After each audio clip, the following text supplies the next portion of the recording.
জাতীয় সংসদের সাধারণ নির্বাচনে নির্বাচিত মাননীয় সদস্যবৃন্দ, আসসালামু আলাইকুম। আপনাদেরকে আন্তরিক অভিনন্দন। এখন আপনাদেরকে শপথ বাক্য পাঠ করানো হবে। আপনাদেরকে অনুগ্রহ করে দাঁড়িয়ে শপথ পাঠ করার জন্য অনুরোধ করছি।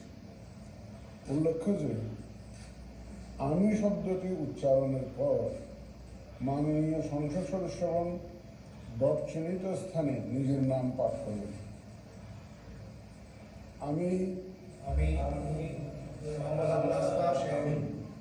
সংসদ সদস্য নির্বাচিত হইয়া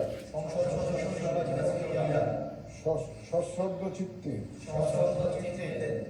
শপথ বা দৃঢ়ভাবে ঘোষণা করিতেছি যে আমি যে কর্তব্যভার গ্রহণ করিতে যাইতেছি তাহা আইন অনুযায়ী ও বিশ্বস্ততার সহিত পালন করিব।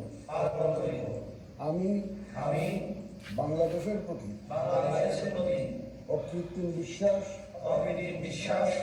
ও আনুগত্য পোষণ করিব এবং সংসদ সদস্যরূপে আমার কর্তব্য পালনকে